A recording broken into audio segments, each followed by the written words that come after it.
हाम्रा अपेक्षा धेरै छन्। ती अपेक्षा अनुसार चाहिँ हामी अगाडि बढ्ने कुरामा चाहिँ समस्या छ। ठुल्ठुला विकास चाहिँ गर्ने हामीसँग पैसा हुँदैन नगरपालिकामा। सानातिना कुराहरू विकासहरू कृषि क्षेत्र शिक्षा क्षेत्रका कुराहरूमा हामीले विकास गरेका छौँ। नागरिकमा अलिकति निराशाको छाइएको छ। त्यसले एउटा भ्याकुम, त्यसले एउटा रिक्तताको कारणले गर्दाखेरि फेरि अरू राजनीतिक दुर्घटना राजनीतिक समस्याहरू आउने। र तपाईँ इतिहास हेर्नु पर्यो कि नेपाली कङ्ग्रेसले मात्रै यस्तो पार्टी हो जसले नेपालका सबै खालका सङ्कटहरूलाई एउटा राम्रो निष्कर्ष दिएको छ। अब उहाँले जे गतिविधि गरिराख्नु भएको छ त्यो चाहिँ अब झुटको खेती हो कि भन्ने शङ्का छ। होइन, अब सहमति र सहभागितामा हामी पनि हातैमालो गर्न चाहन्छौँ। विद्रोही भूमिका होइन कि हरेकहरूले बनाएको नगर सरकारले बनाएको बजेटहरूमा कानुन बनाउन 3 वर्षसम्म कानुन बनाउन नसकेको चाहिँ राज्यले अब कसरी यसको समाधान गर्ला भन्ने हामीलाई विश्वास छ। हामी जनताको बीचबाटै यो तल भूमिमै बसेर काम गरिरहेको कार्यकर्ता भएको हिसाबले हाम्रो अनुहारलाई यहाँका आम जनसमुदायले एउटा प्रिय सामाजिक कार्यकर्ताको रूपमा लिनुभएको छ।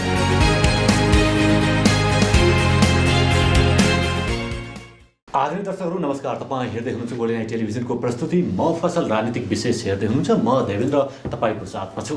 विभिन्न जिल्ला नगरपालिका गाउँपालिका पुगेर त्यहाँका राजनीतिक अवस्था के छ, त्यहाँका नेताहरू के गर्दैछन्।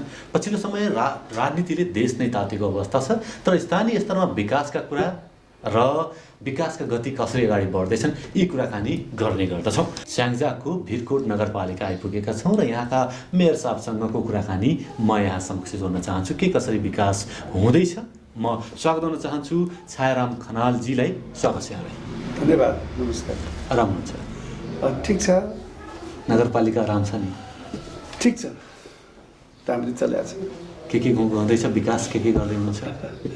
अब यो नयाँ नगरपालिका भर्खरै स्थापित भएको प्राइमरी पूर्वाधारमै लागेका छौँ हामी यो बिचमा नगरपालिकाको आफ्नो भवन बनाएर विगत 1 महिनादेखि त्यो भवनमा सर्यौँ। 9वटै स्वास्थ्य चौकीहरू स्वास्थ्य संस्थाहरूको भवन कम्प्लिट हुँदैछन्। वडा कार्यालयहरू पनि अब 2वटाको बाँकी छ, बाँकीको हामीले कम्प्लिट गरिसकेका छौँ। सम्भवतः अब बाँकी रहेको अवधिमा त्यो पनि पुरा गर्न सक्छौँ कि भन्ने उम्मेद गरेका छौँ।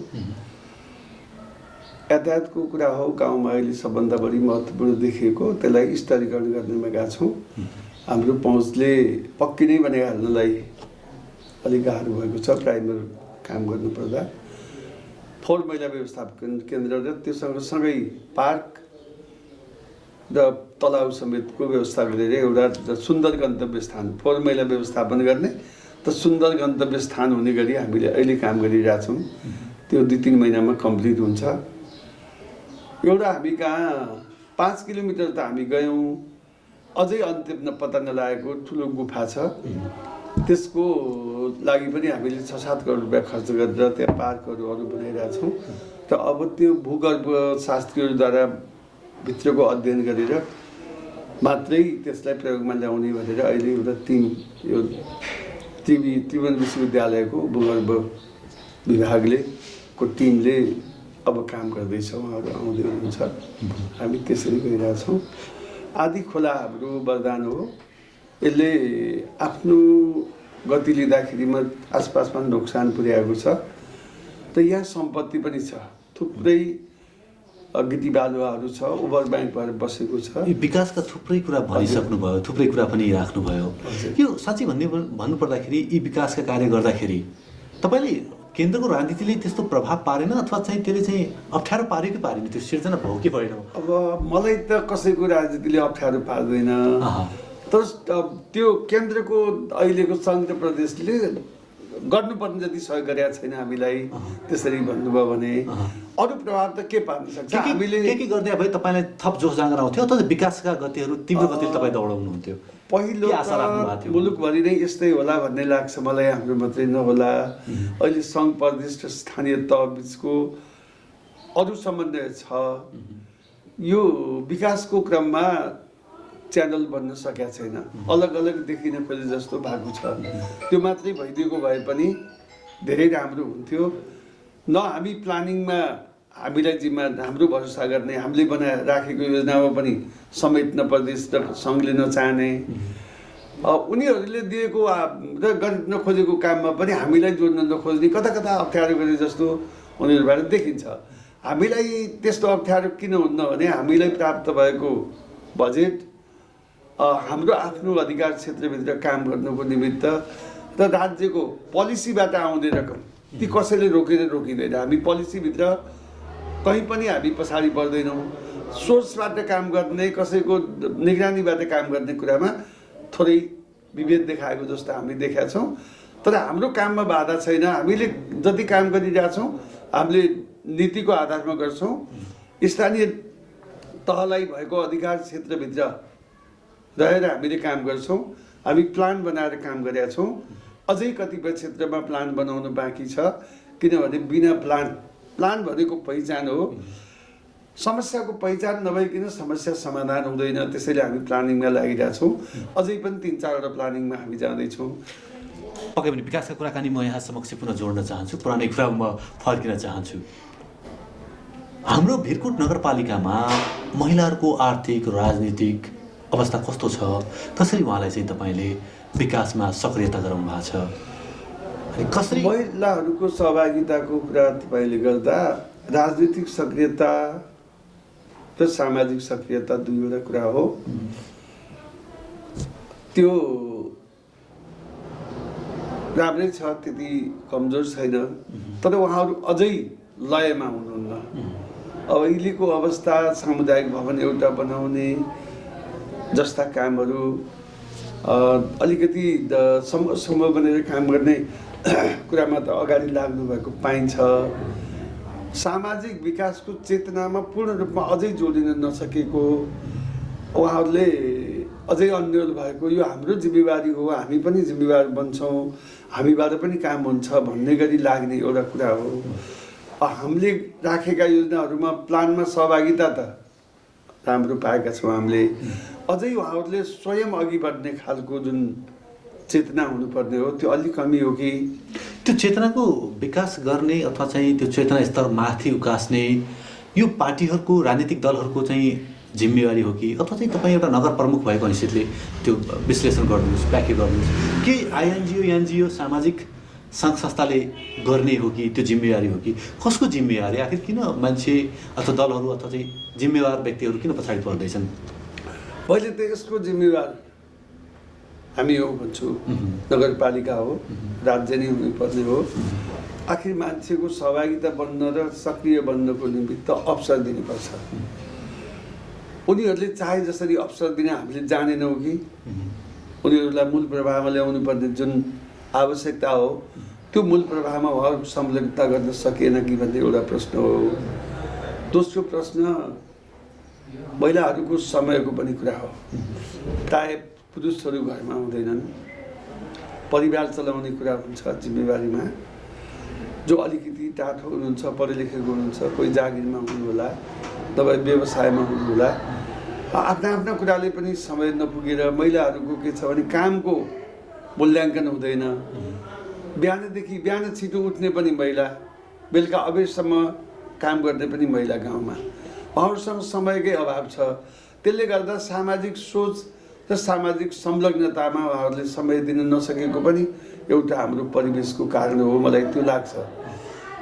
अर्को सहभागिता गराउनुको निमित्त उहाँहरूप्रति विश्वास गरेर यिनी केही गर्न सक्छन् भन्ने प्रवृत्ति छ नि, अलिकति पुरुषवादी मनोवृत्ति हाम्रो जुन छ। निर्णयमा महिलाको सहभागिता नभए पनि हुन्छ भन्ने प्रवृत्ति प्रायः छन्। चाहे एउटा उपभोक्ता समिति गठन गर्ने होस्, त्यहाँ महिलाको उपस्थिति हुँदैन। 33% चाहिन्छ भने घर बसेका मान्छेको नाम लेखेर कोरम पुर्याउने जस्ता काम आज पनि भएको छ।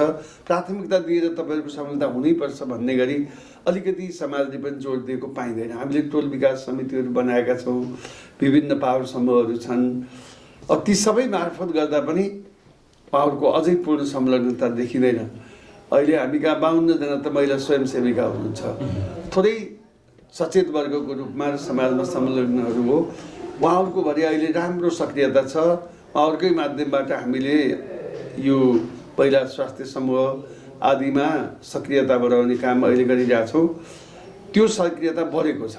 यसलाई कसरी उहाँले चाहिँ अथवा यी समस्यालाई कसरी समाधान गर्न सकेला यहाँको विचारमा? कसरी चाहिँ महिलालाई चाहिँ टिपबाट मुक्त गराउन सकेला अथवा चाहिँ उहाँलाई चाहिँ अगाडि फ्रन्टमा कसरी ल्याउन सकिन्छ होला? यो नेतृत्व विकासको सिप बढाउनु पर्ने देखेका छौँ हामीले।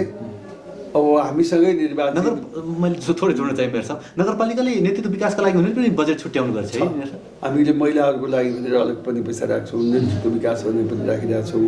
अहिले नै अब म प्रभावकारी हुन्छ कि हुँदैन, के हुन्छ त्यो तालिम त दिनुहुन्छ? प्रभावकारी हुन्छ। यो तालिममा पनि सहभागिता, मैले विभिन्न सिपमूलक तालिममा पनि हामीले सहभागी गराउनु खोज्दा महिलाको सहभागिता व्यापक हुने, तर सिप सकेपछि काम नगर्ने यस्तो खालको भएको छ। त्यसो हुनाले अब हामी त सिपभन्दा पनि नेतृत्व विकासमा जोड दिने, त्यो पनि हामीसँगै निर्वाचित भएर आएको टिम 20 जना जति महिलाहरू हुनुहुन्छ, उहाँहरूमा पनि त्यो दक्षता कमी देखियो। त्यो बेला संयोगले पदाधिकारी बन्नुभयो, त्यो जुन पदमा उहाँ आउनुभयो त्यो क्षमता विकास अझै नभएको अनुभूत गरेँ मैले। र पहिलो चरणमा उहाँहरूलाई अब छिटै गर्दैछौँ हामी 5 दिनको नेतृत्व विकास तालिम दिने, त्यो आवासीय गर्ने, घर पनि जान नदिने, कमसेकम उनीहरूले अलिकति सिकोस् भनेर उनीहरूमा त्यो अवेरनेस ल्याउन सकियो भने त्यो मार्फत अलिकति समाजका चेतनशील महिलाहरूलाई अगाडि बढाउने गरी हामी सोच्दैछौँ। समय लेट भइसक्यो सोच्दैछौँ भन्दा यो भाका राखेको बन्छ, म त्यो पनि बुझ्छु। तर हामी त्योभन्दा पनि देखिनै नगरपालिका नयाँ बन्यो नि, हामी किन विकासमा यसरी गयौँ? सुरुमा मेरो कुरा पनि त्यही आयो, किन गयौँ भन्दा नभई नहुने निश्चित पूर्वाधार, हाम्रोभन्दा बढी जनसङ्ख्या भएका गाउँपालिका भएका पनि अवस्था छन्। यो पहिल्यै नगरपालिका घोषित भएको हुनाले नगरपालिकाको रूपमा रह्यो, त्यो कायम राखिरहनु पनि निश्चित केही पूर्वाधार नभइकन नगरपालिका रहिरहन्न भनेर हामी त्यो बाटोमा लाग्यौँ। अहिले अब हाम्रो खेल मैदान बन्दैछ, त्यसको कमी थियो, अब 1 महिना जतिमा त्यो पनि पुरा हुन्छ, हामीले एउटा राम्रै खालको खेल मैदान सम्पन्न गर्छौँ। यसरी हामी लागिरहेछौँ निश्चित पूर्वाधारमा। त्यसले गर्दा अझै महिलाहरूको फाँटमा हामी एकैचोटि जानु पर्थ्यो, जान सकेका छैनौँ। अब कृषिको क्षेत्रमा हामी अहिले गइरहेछौँ। त्यहाँ म थोरै मेयरज्यूलाई के जोड्न चाहन्छु, महिलाको लागि छुट्टिन्छ बजेट स्पष्ट रूपमा राखिसक्नुभयो, युवाहरूको लागि अनि दलित समुदायका लागि, अल्पसङ्ख्यकहरूको लागि, उहाँहरूको लागि नगरपालिकाले कसरी बजेट छुट्याउँछ, उहाँलाई कसरी चाहिँ विकासमा सहभागी गराउँछ, के छ? हामी सबै पक्षलाई बजेटमा सम्बोधन गर्छौँ। अपाङ्गहरूको निमित्त अलग बजेट हुन्छ, अपाङ्ग समाज छ उसको मार्फत आएका आयोजनाहरूमा काम गर्छौँ, तिनीहरूको औषधि उपचारदेखि लिएर अरू कुरामा काम गर्छौँ। अलिकति अपाङ्ग भए पनि काम गर्ने क्षमता भए सिप विकासमा काम गर्छौँ। पहिलाहरूको सिप वृद्धिबाट व्यवसायमा लगाउने कुरामा हामीले अलिकति जोड दिएका छौँ, त्यो लामै रूपले भएको छ। कमसेकम मलाई लाग्छ यो बिचमा 1500 भन्दा बढी महिलाहरूले हामीसँग ट्रेनिङ लिनुभएको छ विभिन्न विषयमा, लामो अल्पकालीन र दीर्घकालीन गरेर।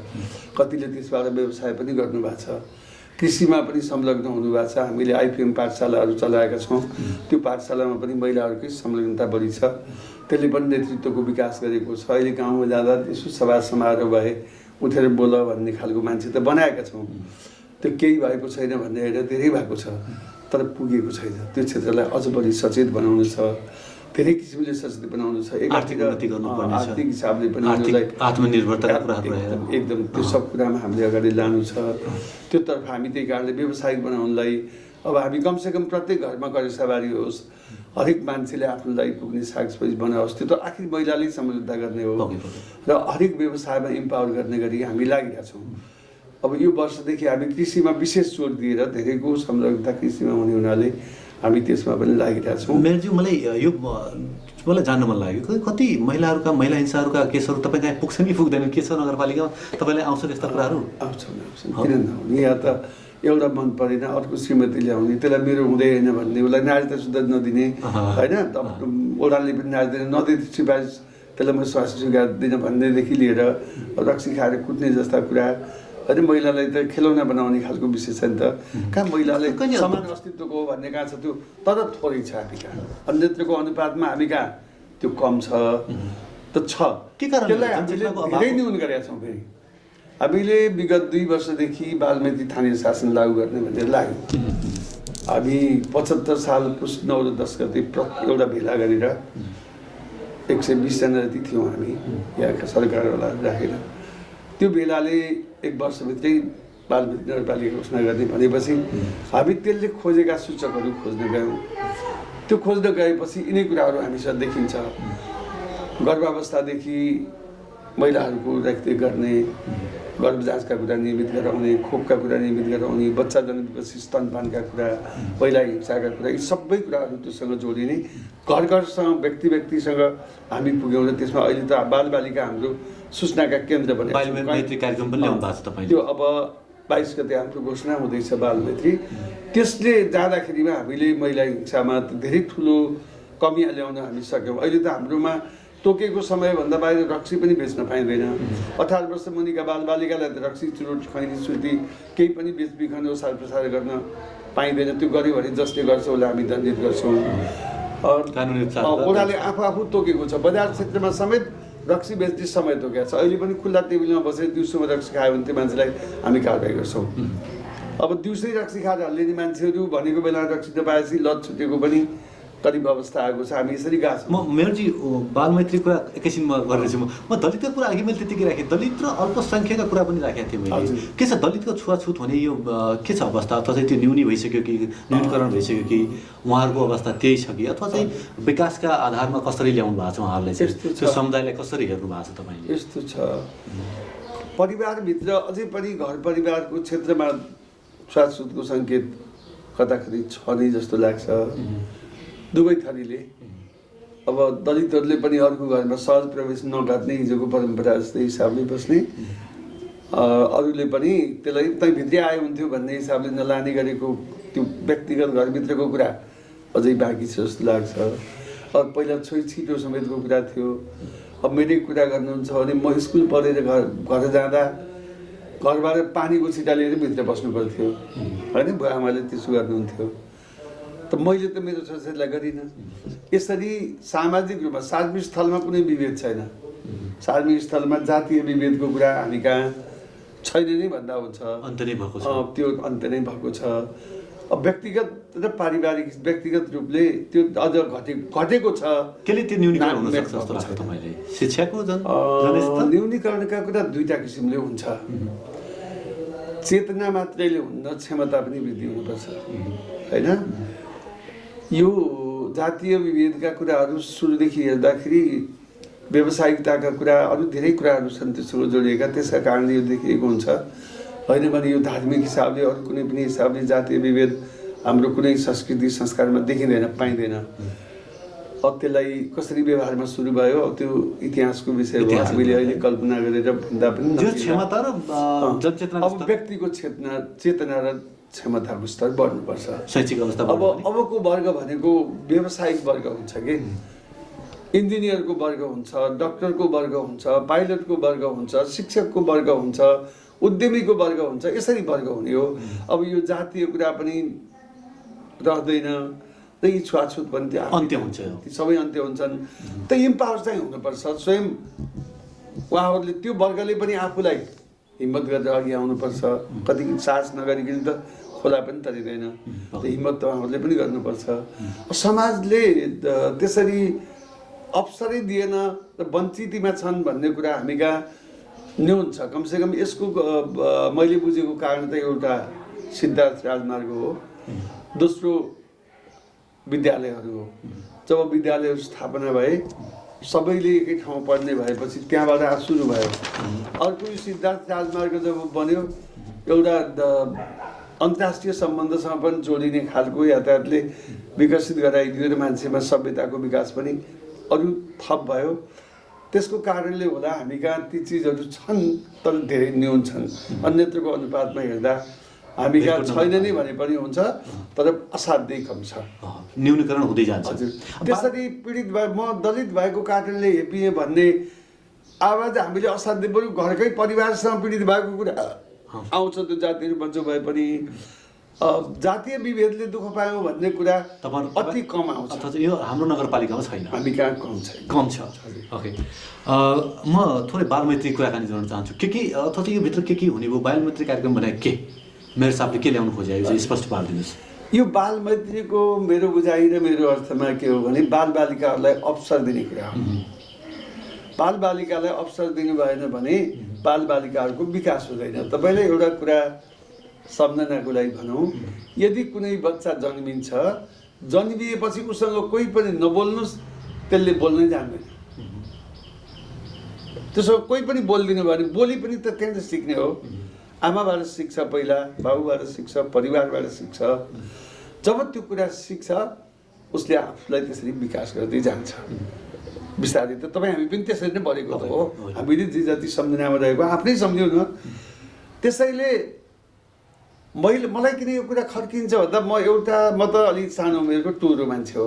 मेरो आमा 8 वर्षमा बित्नु भएको थियो।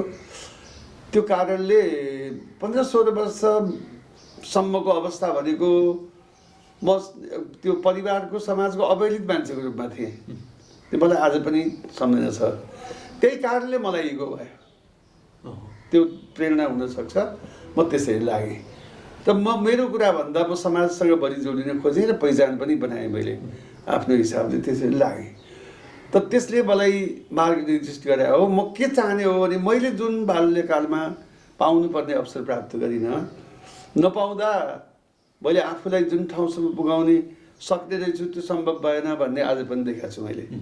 त्यसैले बालबालिकाले अवसर पायो भने थुप्रै गर्न सक्छन्। हाम्रो यस्तो समय थियो, म त तपाईँको हरेक क्लासमा सर्वप्रथम हुने विद्यार्थी हो।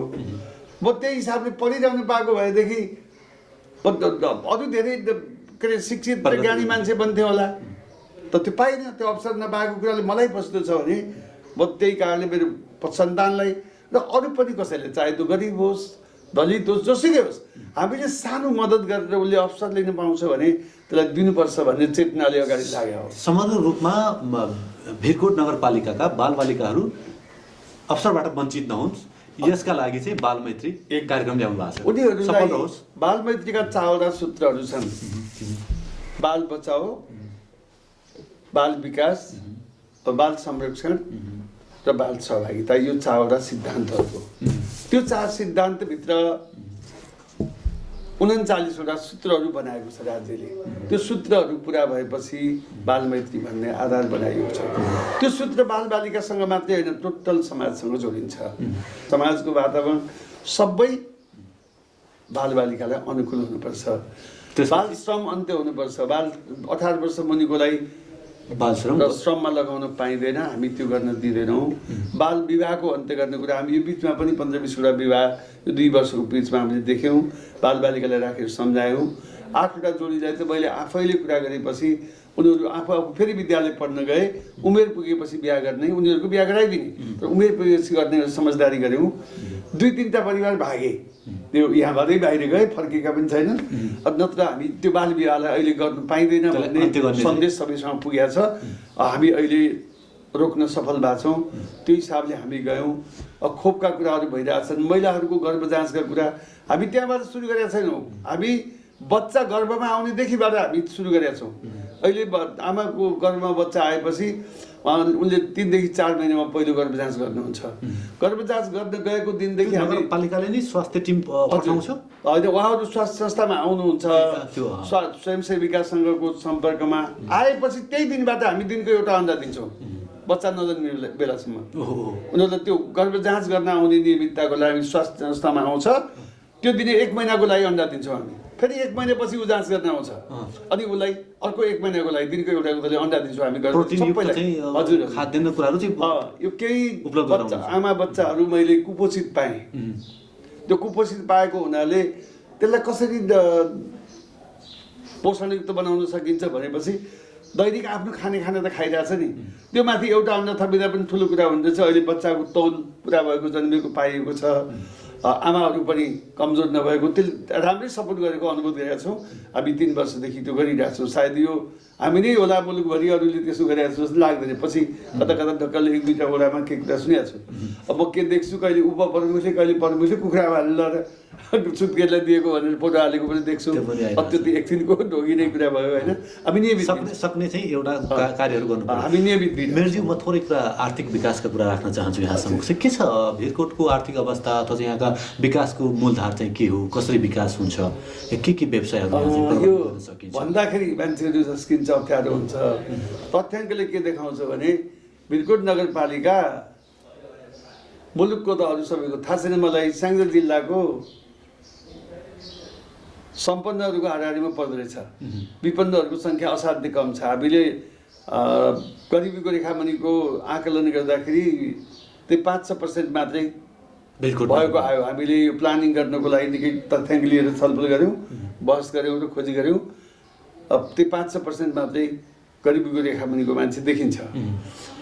उच्च धनाढ्यहरूको सङ्ख्या त कम होला, मध्यमवर्गीयहरू र आफ्नो उचाइ राम्रो हुने खालको अवस्थामा कमसेकम सामान्य शिक्षा दीक्षा हासिल गर्न सक्ने, औषधि उपचार गर्न सक्ने खालको हैसियत भएको मान्छेहरूको सङ्ख्या बढी भएको, त्यति तल्लो स्तरको आर्थिक अवस्था नभएको देखिन्छ। त्यो कृषिबाट भएको मजबुती हो। अहिले कृषिबाट पलायन हुँदाखेरि फेरि बेसौरी भएपछि कता कता इन्कम छैन जेनेरेट भनेदेखि त्यो अब जमिन त छ तर गरिबको अवस्था जाने हुन् कि भन्ने चिन्ता, जमिनको उपयोग कम भएपछि त्यो छ। र कृषिमा गरेको लगानीबाट रिटर्न पनि राम्रो खालको नहुने भएको हुनाले समस्या आउँछ कि भन्ने छ। होइन भने जिडिपी त्यति कमजोर छैन। पर्यटन व्यवसाय अथवा चाहिँ पर्यटनको कस्तो सम्भावना देख्नु भएको छ? पर्यटनलाई भित्राउन सकिन्छ कि सकिँदैन, के छ, के सोच्नु भएको छ? यहाँ थुप्रै यस्ता ठाउँ छन् पर्यटनको निमित्त। तपाईँको सबै ठाउँ अति सुन्दर र उपयुक्त छन्। हामी कहाँ यहाँ छाया क्षेत्र मन्दिर छ, त्यो सिद्धार्थ आयोगको नजिक, त्यसको पनि हामीले धेरै राम्रो डेभलप गरिरहेका छौँ। अब त्यो केही दिनमा राम्रो उसमा आउँदैछ। अरू पनि सुन्दर ठाउँहरू छन्। एसियाकै पहिलो प्याराग्लाइडिङ स्कुल छ हामी कहाँ, बिरकोट 5 को शरीफ मैदानमा 2टा अन्तर्राष्ट्रिय एपिसोड पनि भयो। त्यहाँ प्याराग्लाइडिङ प्रतियोगिता पनि भयो। एउटा मैले अघि पनि भने गुफा छ हामी कहाँ त्यतिकै, त्यहाँ सुन्दर मैदान छ, प्याराग्लाइडिङको सधैँ हुन्छ। 3वटा हामी कहाँ होमस्टे छन्, ती पनि अति सुन्दर खालका छन्। अब पुराना देवी देवीका मन्दिरहरूदेखि लिएर रमणीय ठाउँहरू प्रशस्त छन्। अब एउटा यस्तो ठाउँ छ गाउँमा 3 नम्बर वडामा, त्यहाँ एउटा मूल छ, त्यो मूलभित्र रजबामहरू ती अब त्यो लोपोन्मुखै चिज हो, त्यो प्रायः पाइँदैन। त्यहाँ रजबाम ठुलो ठुलो पासाद्र बसेको एउटा तलाउ बनाएर सामान्य रूपमा राखेको छ। यस्ता सौन्दर्ययुक्त वस्तुहरू धेरै छन् हामी कहाँ। त त्यसको प्रचार प्रसार गरेर अगाडि ल्याउन हामीले प्रयत्न गरेका थियौँ। हाइलाइट हुने बेलामा कोभिडले 1 वर्ष हामीलाई ब्रेक गर्यो। अब फेरि हामी त्यसलाई पुरै उजागर गर्दैछौँ र ती ठाउँमा कमसेकम मान्छेहरू जानलाई सुगम रूपमा जान सक्ने, गएर रात काट्नु पर्यो भने पनि सहज बस्न सक्ने त्यो न्यूनतम सुविधाहरू पुर्याइदिएर त्यसलाई विकसित गर्ने हिसाबले सोचेका छौँ। यो जिल्लाको मध्यभागमा पनि छ। अनि लुम्बिनी र पोखराको पनि 2टा पर्यटकीय स्थलको पनि मध्यभागमा भएको हुनाले भोलिको दिनको लागि पर्यटकीय सम्भावना निकै बोकेको छ। र यहाँ 2224 राजा बद्देको बिरकोटे राजाको दरबार उनीहरू बसेको ठाउँ पनि यही नजिकै पर्छ। त्यो दरबार पनि छ, त्यसलाई हामी रेक्टोफिट गरेर जोगाइ गर्ने, सङ्ग्रहालयको रूपमा राख्ने भनेर त्यो फ्यामिलीको मान्छेसँग दरबार मागिरहेछौँ। त्यसको फाइनल भएको छैन। हामी डिपिआर तयार गरेर। मेयरज्यू, मलाई थोरै यो तपाईँको नगरपालिकाका अन्य दलहरूलाई चाहिँ कसरी तपाईँले आफ्नो विकासका कार्यमा चाहिँ सहभागिता गराउनु भएको छ? उहाँहरूको सहयोग पाउनु भएको छ कि पाउनु भएको छैन? अन्य दलहरूको असहयोग पनि भएको छैन, सहयोग पनि भएको छैन। अब असहयोग भयो भनेदेखि कामै रोकेर बाधा पुर्याउनु भएको छैन। सहयोग भयो भने मैले के चाहन्थेँ भने संयुक्त बसेर प्लान बनाउन मैले धेरैपल्ट सोचेँ, उहाँहरूसँग बसेर छलफल गरेर। नभए तपाईँहरूले डेढ गरेर दिनुहोस्, हामीलाई यसरी दिनुहोस् भनेर पनि मैले बारम्बार पर्सनल पनि सार्वजनिक रूपमा पनि मागेँ। अब त्यो मेरो दलले न विपक्षी दलले कसैले पनि त्यो दिनु भएन। राय नै दिनु भएन भने बसेको बेलामा राम्रै सल्लाह दिनुहुन्छ, त प्लानै बनाएर दिनुहोस् भनेर पनि त्यो आएन। एउटा बेलामा सहयोग गर्नुभयो, हामीले दीर्घकालीन योजना बनायौँ 20 वर्षीय सोचसहितको, त्यो बेला उहाँहरू सहभागी भएर सहयोग गर्नुभयो। बाँकी अरू काममा त्यति बढी उहाँहरू पनि आफ्नो समयको कारण होला के होला त्यति ठुलो मद्दत पाएको छैन, असहयोग पनि भएको छैन। कामका कुराहरू भइराखेका छन्। मेयर साहब, मेयरज्यू, यहाँले चाहिँ मिठो संवाद अथवा चाहिँ आफ्नो अनुभव, आफ्नो विकासका समग्र रूपमा राखिदिनु भयो। म यहाँप्रति धन्यवाद व्यक्त गर्न चाहन्छु। यो समय उपलब्ध गराउनु भयो, आभार व्यक्त गर्न चाहन्छु। धन्यवाद। गोल्डन आई टिभीले मलाई आफ्नो अनुभव र समयका कुरा राख्ने अवसर दिनुभयो, त्यसको लागि म हार्दिक धन्यवाद दिन चाहन्छु। धन्यवाद। दर्शकबिन, हामी आज स्याङ्जाको भिरकोट नगरपालिकामा छौँ। नेताहरूसँग अथवा चाहिँ कसरी विकास गर्दैछन् यी कुराकानी गर्दैछौँ। मसँग हुनुहुन्छ नेपाली कङ्ग्रेसका नेता हुनुहुन्छ, के भन्नुहुन्छ, कसरी विकास गर्दै हुनुहुन्छ, र यहाँ नेतृत्व पनि नगरपालिकाको नेतृत्व पनि नेपाली कङ्ग्रेसको नै रहेको छ। गोविन्द कुमार कर्माचार्यजीले चाहिँ म जोड्न चाहन्छु। मसँग हुनुहुन्छ मेरा अतिथि गोविन्द कुमार कर्माचार्यलाई स्वागत गर्न चाहन्छु। स्वागत छ यहाँलाई। नमस्कार। आराम धन्यवाद। आरामै हजुर। के छ के चल्दैछ अहिले चाहिँ यहाँको राजनीतिक अवस्था, कसरी तपाईँको पार्टी अगाडि बढ्दैछ? भिरकोट समस्त भिरकोटको भन्दाखेरि अहिलेसम्म भिरकोटमा राजनीति राम्रै छ। हामी नेपाली काङ्ग्रेस अथवा नेकपा दुवै पार्टी समझदारीको हिसाबबाट अगाडि गइरहेकै छ। राजनीति अनि विकासको विषयमा पनि सल्लाह समझदारीले अगाडि गइरहेका छौँ। केन्द्रको राजनीति कति प्रभाव पार्दो रहेछ तपाईँलाई, अथवा चाहिँ अन्य पार्टीको राजनीतिले तपाईँलाई प्रभाव पार्छ कि पार्दैन? पार्छ, फाइदा हुन्छ। अवश्य राजनीतिले त्यो केन्द्रको राजनीतिले यहाँ प्रभाव पार्छ। अहिलेको अवस्थामा केन्द्रमा नेकपा एक हिसाबले आधिकारिक हिसाबले त फुटिसकेको त छैन। त्यही पनि अब दुवै पार्टी आफ्नो आफ्नो एउटा के भने सूर्य चिन्हको लागि हामी नै आधिकारिक पार्टी भने भइरहेको छ भने त्यसको असर अब धेरै थोरै त परिहाल्छ। कसरी पर्छ भनेदेखि हामी चाहन्छौँ नेपाली काङ्ग्रेसले कुनै पनि पार्टी नफुटोस्। यदि देशमा पार्टी बलियो भयो भने राष्ट्र नै बलियो हुन्छ। पार्टी फुट्दाखेरि त तपाईँलाई त फाइदा हुनुपर्ने हो नि। पार्टी फुटेर त्यो व्यक्तिगत हिसाब किताब जस्तो हुन्छ, तर पार्टी फुटेर राम्रो हुँदैन, देशको लागि फाइदा हुँदैन। सबै पार्टी बलियो भयो भने मात्र यो देश बलियो हुन्छ। किनभने यसरी पार्टी फुट्दै जाने भनेदेखि देश अस्थिरता जस्तो जान्छ, राम्रो हुँदैन देशको लागि। त्यसकारण हाम्रो नेपाली काङ्ग्रेसको चाहना सोचाइ पार्टी नफुटोस्, नेकपा नफुटोस् भन्ने छ। अति मिठो विचार। म यहाँ समक्ष जोड्न चाहन्छु नेपालकै पुरानो पार्टी नेपाली काङ्ग्रेस। हजुर। भिरकोटमा नेपाली काङ्ग्रेसले के विकास गर्यो र कसरी विकास गर्दैछ? भिरकोटमा नेपाली काङ्ग्रेसले विकासको कुरा गर्नुहुन्छ भने यो भिरकोट नगरपालिका भएको अहिले बल्ल 4-5 वर्ष भयो। स्याङ्जा र वालिङको तुलना हामीले यसरी गर्छौँ किनभने स्याङ्जा नगरपालिका भएको 20 वर्ष चान्चुन भयो, वालिङ पनि 20 वर्ष जति भइसक्यो भने हाम्रो भिरकोटको नगरपालिका गठन भएको लगभग 5 वर्ष भयो र हाम्रो जनप्रतिनिधिहरू आएको 3 वर्ष जति भयो भने यो 3 वर्षको अन्तरालमा वालिङ र स्याङ्जाको कम्पिटिसनको हिसाबले भिरकोट नगरपालिका धेरै राम्रो अगाडि गइरहेको छ विकासको हिसाबमा।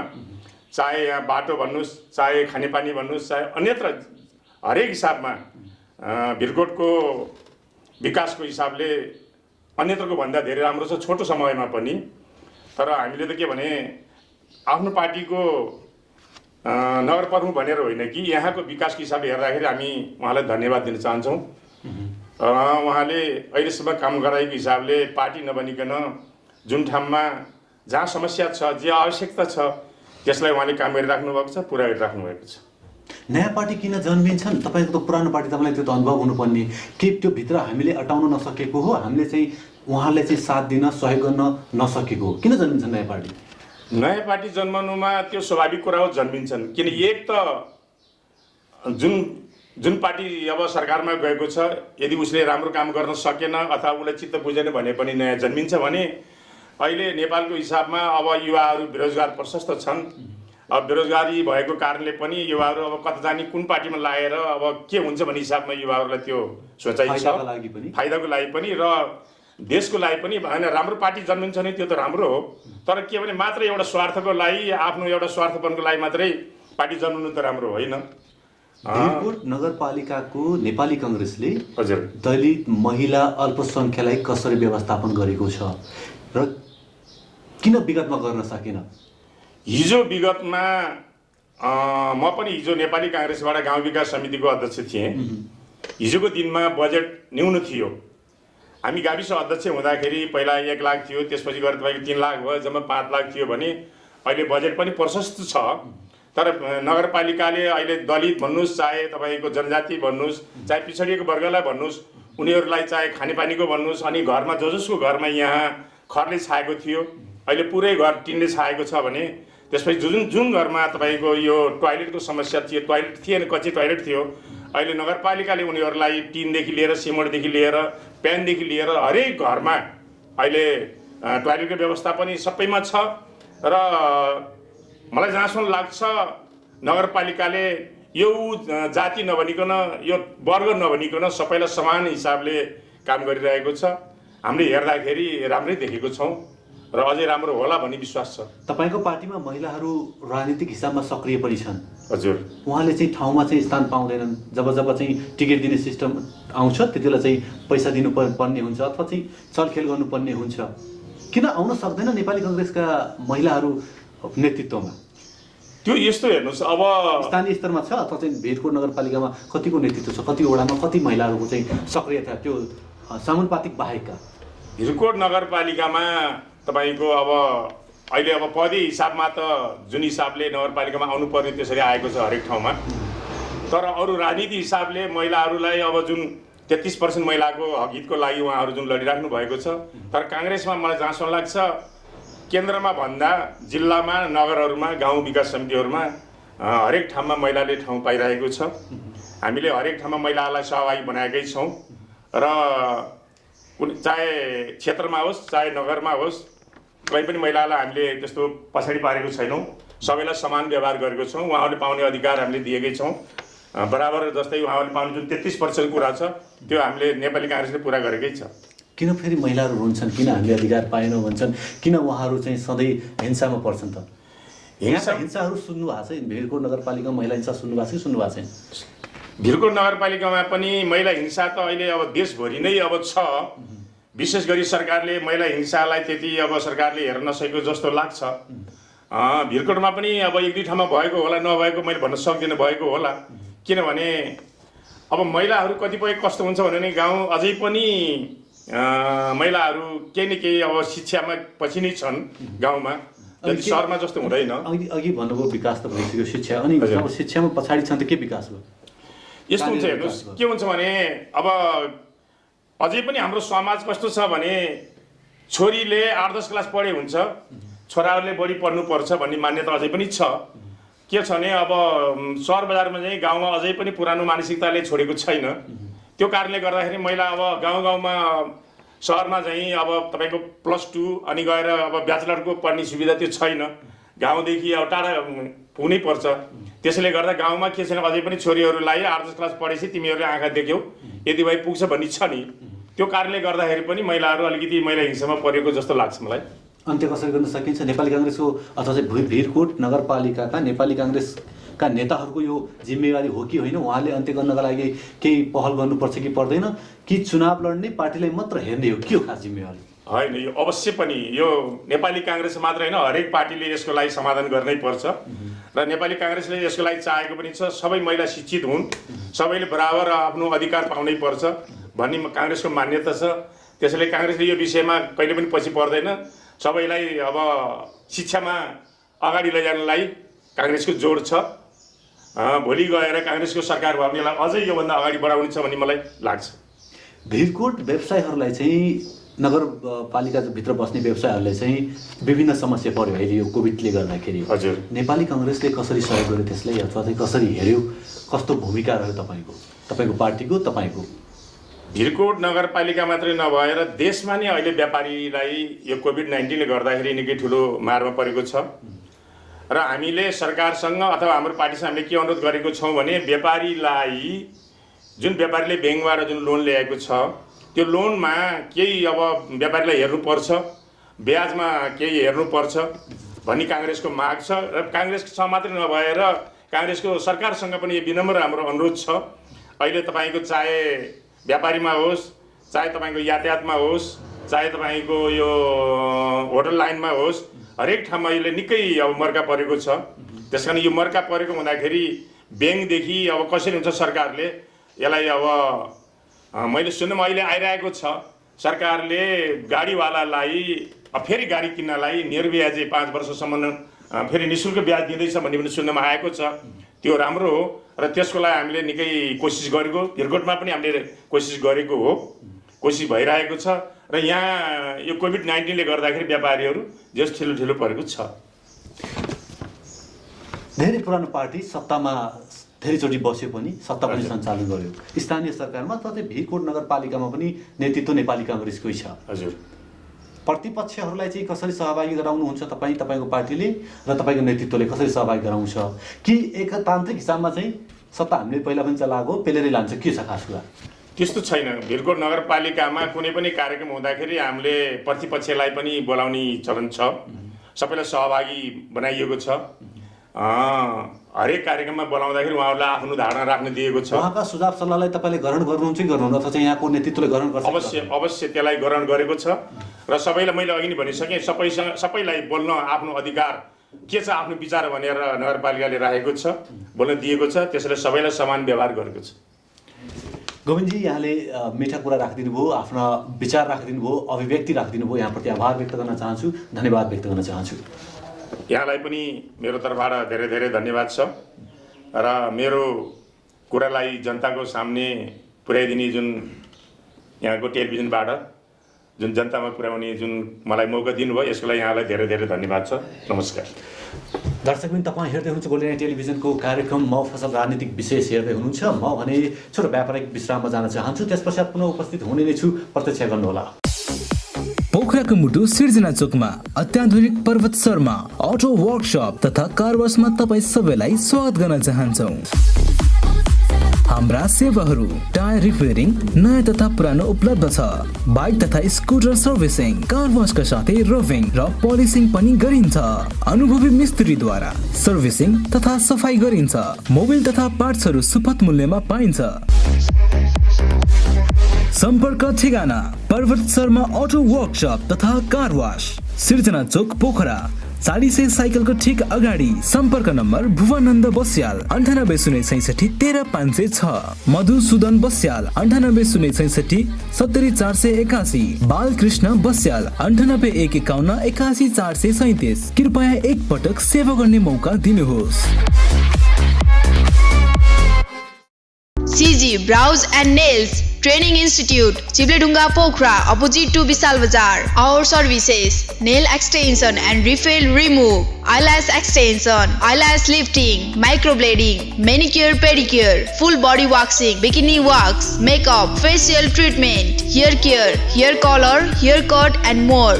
Join our courses: nail technician, microblading, manicure pedicure, eyelash extension, eyelash lifting, makeup and hairstyle with hairbrush makeup, haircut, full body wax including bikini wax, micropigmentation. CG Brows and Nails Training Institute, Chibledunga, Pokhara, opposite to Vishal Bazaar. Contact 061 536 430 and 461 974, 9826 104628 and 98560 26492.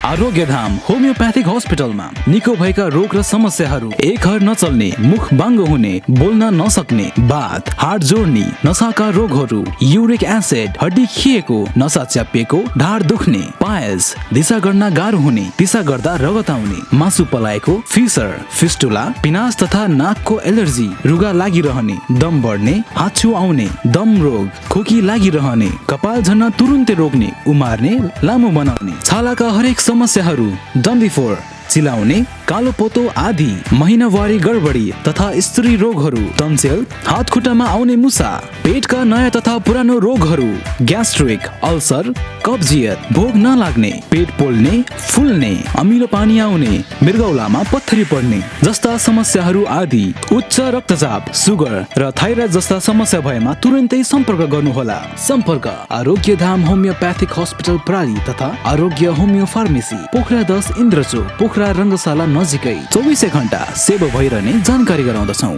पोखराको मुटु चिप्लेढुङ्गामा अवस्थित Himalayan garden market Chipledhunga, Nepali Congress party कार्यालय सँगै हाम्रा सुविधाहरू: निशुल्क पार्किङको व्यवस्था, बाल उद्यानको सुविधा, बाबु नानीहरू खेल्नका लागि फराकिलो र सुरक्षित स्थान, झरना, प्राकृतिक मनोरम दृश्यको अवलोकनको लागि विशेष सुविधा, सस्तो र सुलभ मूल्यमा गुणस्तरीय वस्तुहरूको उपलब्धता, खाजा र मनोरञ्जनको लागि शान्त, सफा र सुरक्षित स्थानको उपलब्धता, व्यवसाय साथै सभ्य र उत्कृष्ट व्यवहारको पहिचान। हिमालयन गार्डन मार्केट उत्कृष्ट स्थान।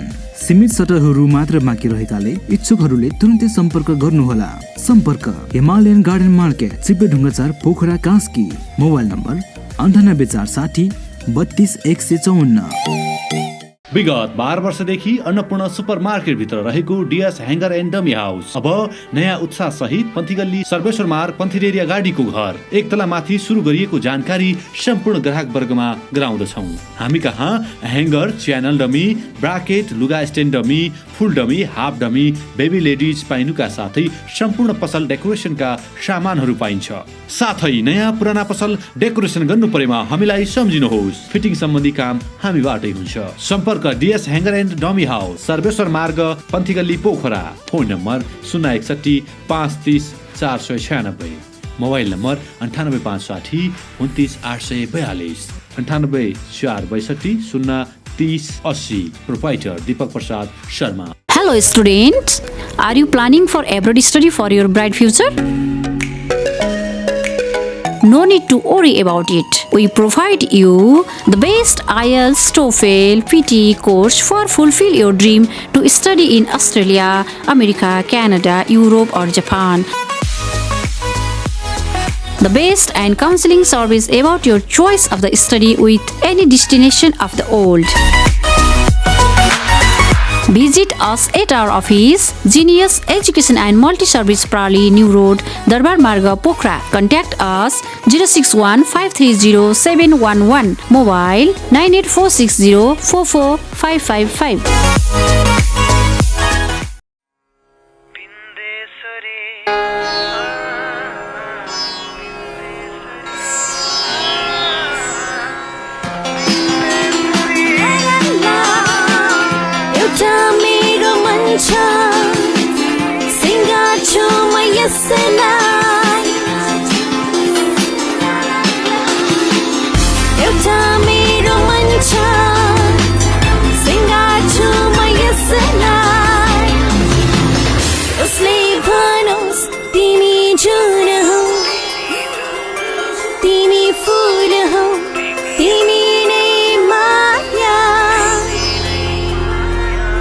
Bindesuri Home Center and Furniture. Furniture for all.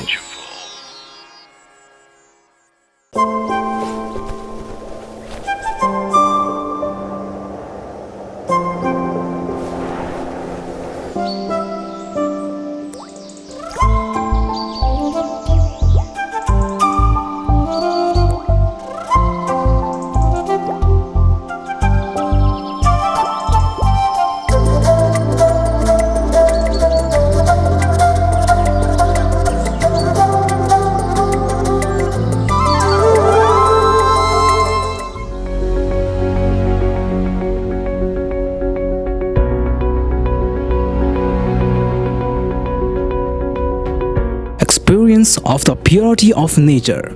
Lotus Spring Water, Pokhara 26 Rakhidara. Contact 981911 6170 98560 4193. Natural test with purity.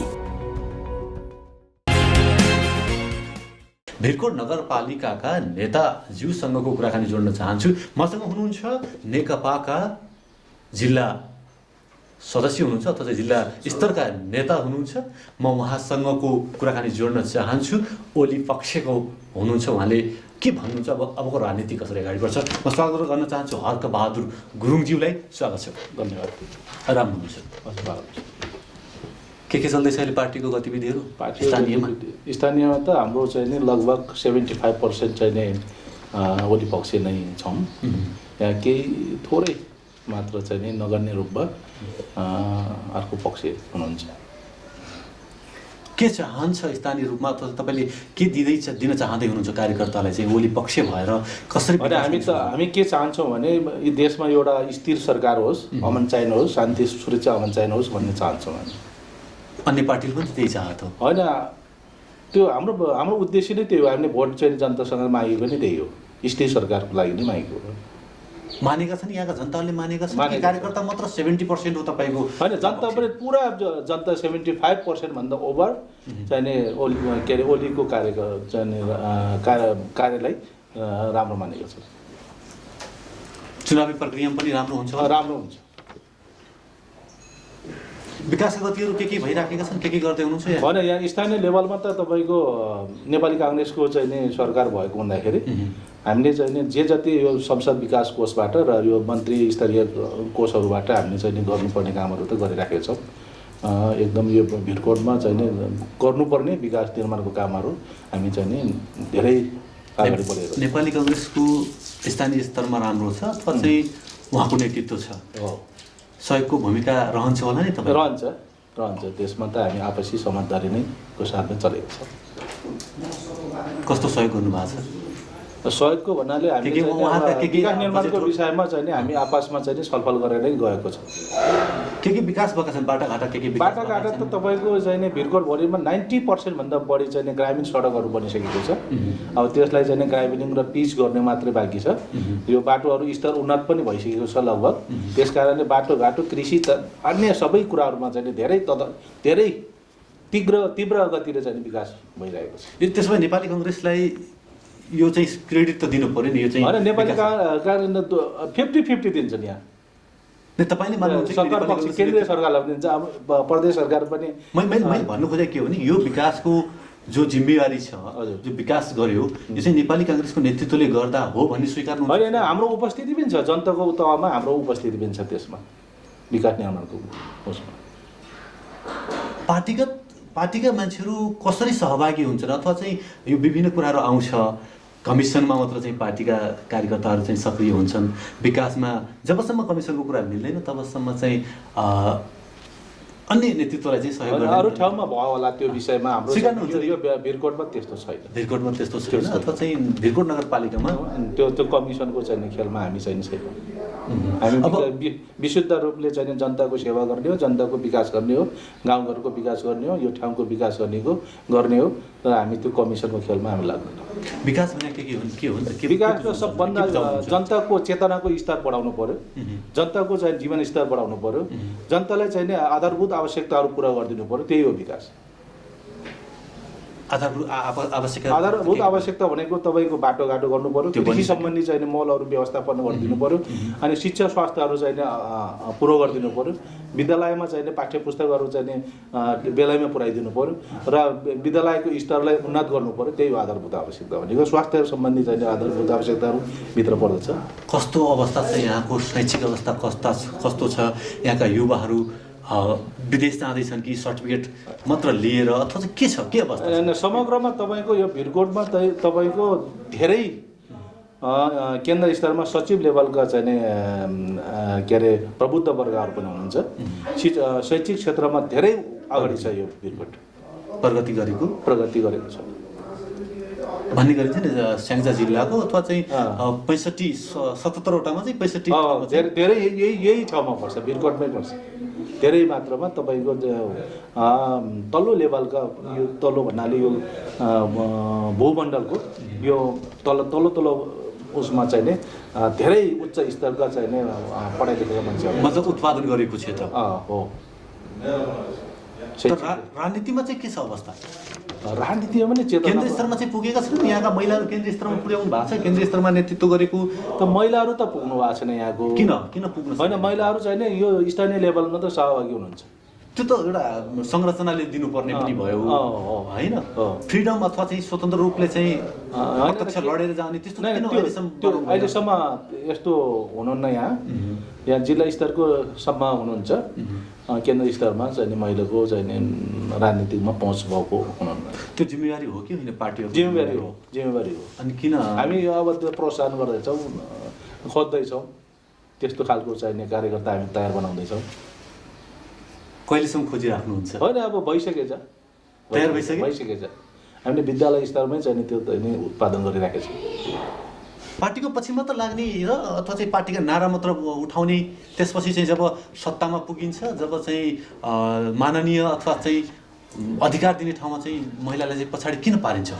महिलालाई त हामीले पछि पारेकै छैनौँ। किन भन्दाखेरि हरेक कुरामा महिलालाई हामी अगाडि बढाइरहेका छौँ। यसमा यहाँ महिलाको भूमिकालाई हामी चाहिँ अगाडि बढाइरहेका छौँ।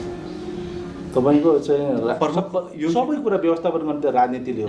यो ओडामा चाहिँ कतिजना प्रमुख हुनुहुन्छ? कति ठाउँमा चाहिँ अध्यक्ष जित्नु भएको छ तपाईँको पार्टीमा? अब यहाँ त अब यो चाहिँ नि संविधानले दिएअनुसार उपमेयर त हुनुहुन्छ होइन सम्पूर्ण चाहिँ नि अब वडा सदस्यहरू पनि हुनुहुन्छ पार्टीमा हाम्रा चाहिँ नि मा पनि यही भिरकोट लेभल स्थानीय लेभलका नेताहरू पनि धेरै हुनुहुन्छ अब वडा अध्यक्ष त टिकट दियो भने विश्वास किन गर्दैन पार्टीले चाहिँ महिलाहरूमाथि विश्वास न यहाँ महिलालाई तपाईँको चाहिँ नि प्रमुखमा टिकट दियो भने जित्छ त्यो जित्ने माहौल हुँदा पनि दिँदैनन् होइन यो त तपाईँको पार्टीले दिन्छ आगामी चुनाव होइन हामी जित्ने सम्भावना भयो भने हामी दिन्छौँ दलित अल्पसङ्ख्यक अशक्तहरूलाई चाहिँ कसरी व्यवस्थापन गरेको छ कसरी सक्रिय गर्दैछ हाम्रो पार्टीमा त दलितहरू त अशक्तहरूले चाहिँ नि एकदमै प्राथमिकता दिन्छ कुन क्षेत्रमा दियो के हरेक राजनीतिक अझै पनि दलितहरू अझै रोइराखेका छन् तपाईँले पीडा बुझ्नु भएको छ हामी त्यो होइन हामी रुवाउने काम हामी त नयाँ चाहिँ नि नयाँ युग ल्याउने मान्छेहरू हो हामी त्यस कारणले त्यो चाहिँ के ल्याउनु पक्षमा छैन अब अहिलेको 21औं शताब्दीमा सबै मानव एउटै हो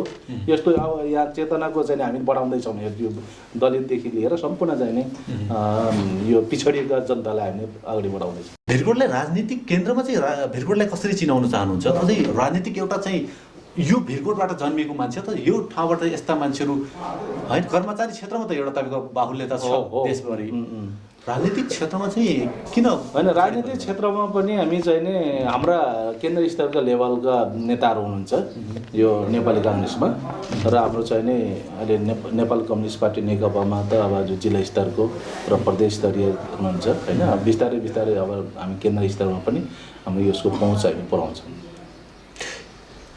धेरै कर्मचारी भएको अथवा चाहिँ होइन राम्रो राम्रो पहुँच बनाएको जिल्ला पनि नगरपालिका पनि के फाइदा हुँदो रहेछ धेरै फाइदा हुन्छ नि यसो सचेत जनता भयो भने त धेरै फाइदा हुन्छ हरेक कुराहरूमा तपाईँको विकास निर्माणदेखि लिएर एउटा चाहिँ सचेत नागरिक भएको ठाउँ त काम गर्न सजिलो हुन्छ अब सचेत नभएको ठाउँमा त काम गर्न गाह्रो हुन्छ एकदमै हाम्रो सजिलो छ स्थानीय स्तरमा तपाईँको जस्तो नगरपालिकामा पार्टी फुटको सङ्घारमा छ अहिले पनि होइन फुटेकै पनि नभनौँ पछि गुटको चलखेल हाम्रो चाहिँ ओलीको गुट चाहिँ बलियो छ यहाँ यसले प्रभाव पार्छ कि पार्दैन विकासमा प्रभाव पार्छ कि पार्दैन अथवा चाहिँ जनतामा प्रभाव पार्छ कि पार्दैन अब यो विकासमा त प्रभाव पार्दैन विकास निर्माण साझा कुरो भयो नि त सबैको चाहिँ साझा दायित्व हो त्यस कारणले यसमा चाहिँ कुनै प्रभाव पार्दैन नेताजी सहज अन्सरका लागि उत्तरका लागि धेरै धन्यवाद दिन चाहन्छु समयको लागि धन्यवाद दिन चाहन्छु टेलिभिजनलाई पनि धेरै धेरै धन्यवाद थ्याङ्क यू पुनः स्वागत छ हामी आइपुगेका छौँ भिरकोट नगरपालिकामा र यहाँका राजनीतिक कुराकानी राख्दैछौँ यहाँ समक्ष म जोड्न चाहन्छु भिरकोट नगरपालिका वडा नम्बर 5 का अध्यक्षज्यू हुनुहुन्छ यम प्रसाद अधिकारी लक्ष्मणज्यू के कसरी विकास गर्दै हुनुहुन्छ कतिको विकास भएको छ यी कुराकानी जोड्न चाहन्छु स्वागत गर्न चाहन्छु स्वागत छ यहाँलाई हस् धन्यवाद यहाँलाई र सम्पूर्ण यो गोल्डन टेलिभिजन हेर्नुहुने सम्पूर्णमा हार्दिक नमस्कार आराम हुनुहुन्छ हजुर ठिक छ वडा नम्बर 5 मा के हुँदैछ विकासलाई कसरी सम्झिनुहुन्छ तपाईँ विशेष गरी कृषि पर्यटन र पूर्वाधारमा हामीले चाहिँ विकासको आधार बनाएर काम गरेका छौँ कृषिको क्षेत्रमा भन्नुपर्दा विभिन्न बिउ बिजन वितरण गर्ने आइपिएम क्लास चलाउने र कृषि कहिले रोपाई महोत्सव त कहिले चाहिँ आलु महोत्सव गरेर हामी भिरकोटको एउटा चिनारीको रूपमा एउटा हामीसँग सोरेक पकान फाँट भन्ने छ त्यो फाँटलाई एउटा उर्वर भूमिको रूपमा अगाडि बढाउनको लागि हामीले मौसमी र बेमौसमी तरकारी खेतीदेखि लिएर नगदे बालीहरू लगाएर हामीले अगाडि बढाएका छौँ भने भर्खरै 5 दिन अगाडि मात्रै हामीले एउटा प्रथम भिरकोट आलु महोत्सव सम्पन्न गरेका छौँ यहाँभन्दा अघिल्लो वर्ष चाहिँ हामीले चाहिँ धान महोत्सव गरेका थियौँ भने त्यहाँभन्दा अगाडि पनि धेरै अब किसानहरूलाई सहज हुने गरी त्यो कार्यक्रमहरू गरेका छौँ पर्यटनको क्षेत्रमा प्याराग्लाइडिङको प्री वर्ल्ड कप र वर्ल्ड कपै हामीले सोरेक मैदानमा हामीले गरिसकेका छौँ 25 राष्ट्रभन्दा धेरै राष्ट्रहरू उपस्थित रहेर 100 भन्दा बढी खेलाडीहरू प्रतिस्पर्धीहरू आएर जहाँ चाहिँ प्याराग्लाइडिङ गर्नुभएको थियो र त्यो प्याराग्लाइडिङले विश्वमा सोरेकलाई चिनाउन सफल विश्वमा भिरकोटलाई चिनाउन सफल भएका छौँ यो मानेमा हामी गौरवान्वित छौँ भने विकास निर्माणको कुरामा पर्यटनको पूर्वाधार होस् र अन्य जुन पुल मोटर बाटो पिच गर्नेदेखि लिएर ओडाकारलाई भवन बनाउनेदेखि लिएर तटबन्धनदेखि लिएर धेरै यो विकास निर्माणका योजनाहरू हामी अगाडि बढाइरहेका छौँ यो जनताको न्यूनतम आवश्यकताको भित्र पर्ने खानेपानीको व्यवस्थापन हामीले गरिरहेका छौँ भने विभिन्न स्वास्थ्य शिक्षा सुरक्षा लगायतका विभिन्न सेक्टरबाट हामी काम गरिरहेको अवस्था छ पक्कै पनि म थोरै कुरा के राख्न चाहन्छु भने कोभिड-19ले सबै क्षेत्रलाई चाहिँ अप्ठ्यारो पार्यो? तपाईँका विकासका कार्यमा चाहिँ के समस्या ल्यायो? चुनौतीहरू के आए? विशेष गरी कोभिडले विश्व नै आक्रान्त बनाइरहेको बेला त्यसले प्रभाव त हाम्रो भिरकोट नगरपालिकामा र हाम्रो क्षेत्रमा मेरो वार्डमा पनि नपरेको होइन। तथापि हामीले कोभिडलाई चुनौतीलाई अवसरको रूपमा परिणत गर्नको लागि सबै कोभिड पीडित भनौँ यो व्यक्तिहरूलाई तालिमको माध्यमबाट उहाँलाई उकास्नको लागि हामी अगाडि बढाउनको लागि विभिन्न तालिमको माध्यमहरू ल्यायौँ भने उहाँहरू जुन व्यवसायी हुनुहुन्छ जो कोभिडको कारणले असर पर्नु भएको छ उहाँलाई प्रदेश सरकारले पनि निर्णय गरेको छ र हामीले अब भिरकोटले पनि छिटै उहाँलाई राहतको प्याकेजहरू ल्याउन खोजिरहेका छौँ भने थोरै पर्यटकीय क्षेत्रमा सबैभन्दा यसको प्रभाव र यातायात क्षेत्रमा कोभिडको प्रभाव परे तापनि अन्य कृषि क्षेत्रमा चाहिँ कोभिडले हामीलाई प्लसै बनाएको छ। जहाँ कोभिडको कारणले गर्दा बाँझो जमिन पनि अहिले चाहिँ जोत्न थालिसकेको अवस्था र उर्वर भूमिको रूपमा परिणत भएको अवस्था छ र त्यहाँबाट उत्पादित सामानहरू हामी चाहिँ कोभिडको कारणले अन्य देशबाट तरकारीहरू नभित्रिरहेको अवस्थामा हामी यहाँबाट उत्पादित तरकारीहरू सङ्कलन गरी नगरपालिकाकै पहलमा सङ्कलन गरी हामी बिक्री वितरण दोस्रो जिल्ला हाम्रो नजिकको बजार भनेको पोखरा यता बुटोल त्यहाँसम्म पठाउने कार्य पनि हामीले कोभिडको बेलामा गऱ्यौँ। कोभिडलाई चुनौतीलाई हामी अवसरको रूपमा परिणत गऱ्यौँ। हामीले कोभिडले प्रभाव त पार्यो, यति धेरै चाहिँ प्रभाव पारेन, हामी अगाडि बढाउन सफल भयौँ। यसको अर्थ यो बुझौँ कि युवाहरूलाई चाहिँ स्वदेशमै अथवा चाहिँ भिरकोट नगरपालिका वडा नम्बर 5 मा रोक्न चाहिँ सहयोग गर्यो? एकदम यो भन्नुपर्छ, भिरकोटमै हामीले चाहिँ युवालाई उद्यमीको रूपमा विकास गर्ने एउटा अवसर पनि यो कोभिडले चाहिँ हामीलाई प्रदान गरेको छ। कस्तो छ अहिले त्यहाँका युवाहरू? कतिको खुसी छन्? के गर्ने कार्ययोजना लिएर आउँछन्? वडा अध्यक्षका आउँछन् कार्ययोजना लिएर, प्लानिङ लिएर हामी यो गर्दैछौँ सहयोग गर्नुहोस् भन्ने, अथवा चाहिँ आउँछन् परामर्शको लागि? पहिला चाहिँ हामी यो के गर्दा हुन्छ भनेर एउटा व्यवसायीको हिसाबले म एउटा वडा अध्यक्ष नभइन युवा उद्यमी म व्यवसायी पनि हुँ र त्यो कारणले पनि हामीसँग परामर्श लिन आउनुहुन्छ। के गर्दा हुन्छ हामीले उहाँलाई सल्लाह दिन्छौँ, यो गर्नुभयो भने यसमा यो अनुदान हुन्छ, यसमा यो सहयोग हुन्छ, यसबाट यति प्रतिफल हुनसक्छ, तपाईँले यसरी जानुभयो भने सहयोग हुन सक्नेछ भने उहाँले हामीले सल्लाह सुझाव दिन्छौँ र सोही सल्लाह सुझाव अनुसार उहाँहरूले एउटा प्रपोजल बनाएर लिएर आउने, सम्बन्धित निकायमा जाने। वडामा त कति बजेट हुन्छ, हामी के गर्न सक्छौँ र सम्बन्धित निकायहरू हुन्छ। अब कृषिको कुरा गर्ने भने कृषि ज्ञान केन्द्र, कृषि निर्देशनालय हुन्छ, पशुको कुरा गर्ने भने पशु स्वास्थ्य केन्द्र लगायतको यो ठाउँहरूमा विभिन्न सेक्टरमा बजेटहरू हुन्छ। त्यसको लागि हामीले सम्बन्धित ठाउँमा तपाईँ यसरी जानुहोस् भन्ने सिफारिस गर्ने, उहाँलाई प्रमोट गर्ने हिसाबले हामीले डकुमेन्टेसनको सहजीकरण गरिदिनेदेखि लिएर उहाँलाई त्यहाँ पुग्नको लागि आधार बनाइदिने काम चाहिँ हामीले गरेका छौँ र उद्यमी बन्नु भएको छ। गत जुन हामी जनप्रतिनिधि बनेर आउनुभन्दा अहिले चाहिँ धेरैजना उद्यमी बन्नु भएको छ, धेरै व्यावसायिकतर्फ लाग्नु भएको छ। विशेष गरी यो कृषि एवं पशुपालन फर्म सञ्चालनतर्फ अलि धेरैजना चाहिँ उत्सुकता भएर लागेको अवस्था छ।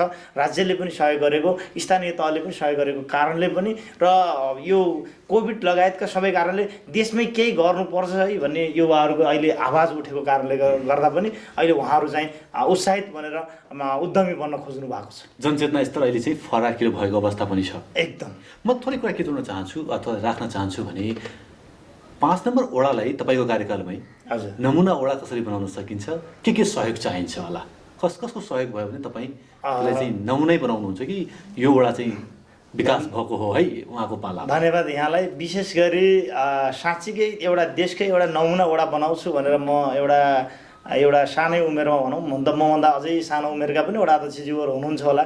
यो युवा बेलामा हामीसँग जोस छ, हामीसँग जाँगर छ, हामीसँग भिजन पनि छ भन्ने हिसाबले हामी लागिरहेको र नमुना वडा बनाउने कन्टेस्टमा अहिले भिरकोट नगरपालिका एउटा बालमैत्री नगरपालिका बन्दैछ।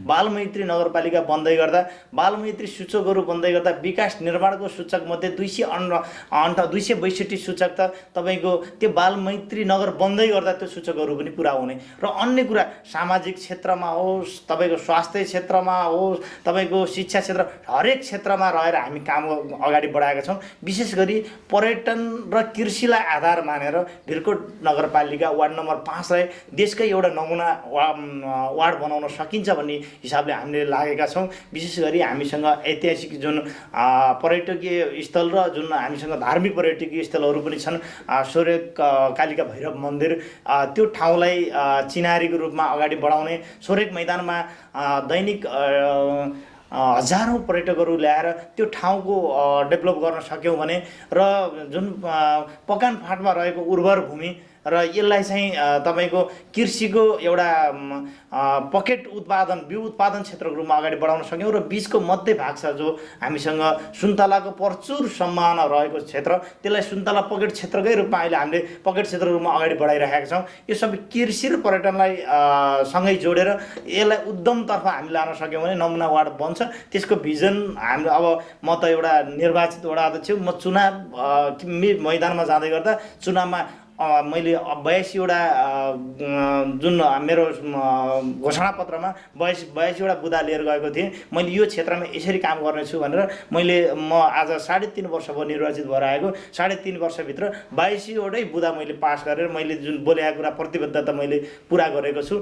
केही कुराहरू अझै पनि पुरा हुने चरणमा छन्। केही कुराहरू अब लाग्छ अबको बाँकी कार्यकालमा त्यो पनि पुरा गरेर यो देशकै नमुना वार्ड बनाउने छु भन्ने चाहिँ मैले सोच राखेको छु र त्यही अनुसार अगाडि बढेको पनि छु। जनताले पनि त्यही किसिमले साथ सहयोग दिनुभएको छ। धार्मिक स्थलको कति महत्त्व कति भूमिका हुन्छ पर्यटनलाई तान्नका लागि अथवा चाहिँ आयात गर्नका लागि? धर्म संस्कार र संस्कृति हाम्रो सम्पत्ति हुन् र त्यसको जगर्ना गर्न सक्यौँ र त्यसको उत्थान गर्न सक्यौँ र त्यसको संरक्षण गर्न सक्यौँ भने आन्तरिक पर्यटनहरूको प्रवर्धन गर्दै त्यो ठाउँको पनि प्रवर्धन गर्न सकिने कारणले गर्दाखेरि आन्तरिक पर्यटनको लागि धार्मिक पर्यटन क्षेत्रको डेभलप गर्ने र थप त्यो सँगसँगै अन्य पर्यटनलाई पनि हामी जोड्न सक्यौँ भने हामी जुन यहाँको उसको आर्थिक स्तर अगाडि बढाउनको लागि सहज हुने मैले देखेको छु। आगामी चुनावमा जनताले साथ देलान् त्यस्तो काम गर्नुभएको छ? पक्कै पनि दिन्छन् यो कुरामा म ढुक्क छु। किनकि मलाई कुनै स्वार्थ छैन, मलाई कुनै लोभ छैन। केवल स्वार्थ छ जनताको विकासको लागि, वार्डको विकासको लागि, भिरकोटको विकासको लागि स्वार्थ छ। अन्य मलाई केही स्वार्थ छैन। त्यो कारणले गर्दा पनि मलाई साथ दिन्छन् भन्ने कुरामा म ढुक्क छु। अध्यक्षज्यू यहाँले समय दिनुभयो, आभार व्यक्त गर्न चाहन्छु। धन्यवाद यहाँलाई र यो गोल्डन टेलिभिजन युनिटलाई नै मैले हार्दिक धन्यवाद दिन चाहन्छु र यो जो टेलिभिजन हेर्नुहुने सम्पूर्ण दर्शकबिनलाई हार्दिक धन्यवाद दिन चाहन्छु। दर्शकबिन तपाईँ हेर्दै हुनुहुन्छ गोल्डन आई टेलिभिजनको प्रस्तुति कार्यक्रम मफसल राजनीतिक विशेष हेर्दै हुनुहुन्छ। तपाईँमा आज हामीले आज अथवा चाहिँ भिरकोट नगरपालिकाका विभिन्न नेतृत्वसँग कुराकानी राख्यौँ। अर्को श्रृङ्खलामा हामी अन्य ठाउँका नेतृत्वसँग कुराकानी लिएर उपस्थित हुने नै छौँ। कार्यक्रम उत्पादन गर्नमा सहयोग गर्नुहुने भिरकोट उद्योग वाणिज्य सङ्घको सम्पूर्ण टिमप्रति आभार व्यक्त गर्न चाहन्छु। निर्देशक चिरञ्जीवी भुर्तेलज्यूप्रति आभार व्यक्त गर्दै म देवेन्द्र बिदा चाहन्छु। हवस् त, नमस्कार।